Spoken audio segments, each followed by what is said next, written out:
আইন প্রণয়নে সংসদ সদস্যরা কি শুধু রাবার স্ট্যাম্পের মতো ব্যবহার হচ্ছেন?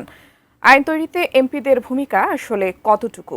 এই প্রশ্ন তুলেছেন বর্ষিয়ান সংসদ সদস্য ও বিএনপির স্থায়ী কমিটির সদস্য ডক্টর মঈন খান।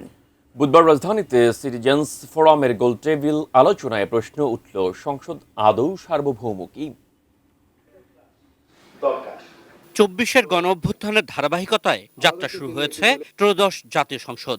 এই সংসদ কি গণতন্ত্রের মাইলস্টোন? এই প্রশ্ন নিয়ে সিটিজেন্স ফোরাম বাংলাদেশের গোলটেবিল আলোচনা রাজধানীর হোটেল ইন্টারকন্টিনেন্টালে। এটি দ্বিতীয় স্বাধীনতাও নয়, কারণ স্বাধীনতা একবারই হয়েছে বাংলাদেশের। আলোচকরা বলছেন ২৪-এর গণ অভ্যুত্থান ব্যর্থ হবে যদি বর্তমান সংসদ, বর্তমান রাজনীতি ভুল পথে হাঁটে। আমরা যদি ওই তেলবাজির মধ্যেই থাকি, আমরা যদি ওই গাড়ির পেছনে যে দৌড়ালো সেই অগ্রাধিকার পেতে পারে সেই জায়গা হয়, তাহলে সত্যিকার অর্থে এই সংসদ কিছু করতে পারবে না এবং আমরা নাগরিক হিসেবে কিছু পাবো না।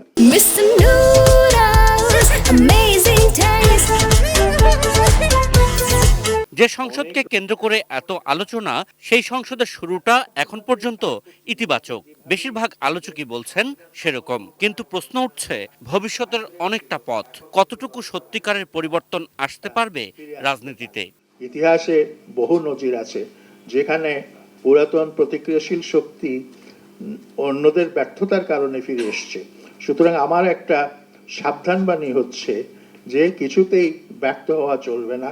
অনেকে বলতে শোনা যায় সংসদ সার্বভৌম, যা ইচ্ছা তা করতে পারে।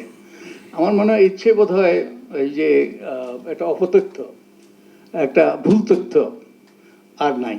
কারণ আমাদের মতো দেশে যেখানে একটা লিখিত সংবিধান আছে সেখানে সংসদ সার্বভৌম নয়। এখানে আদালতের রায় আছে, আমাদের আদালতের রায় আছে, ভারতের আদালতের রায় আছে, অনেকের আদালতের রায় আছে। 133টি অধ্যাদেশ নিয়ে আমরা আলোচনা করেছি। আমাকে যদি কেউ প্রশ্ন করে আমি কি 110টি আইন পড়ে পাশ করেছি? করিনি।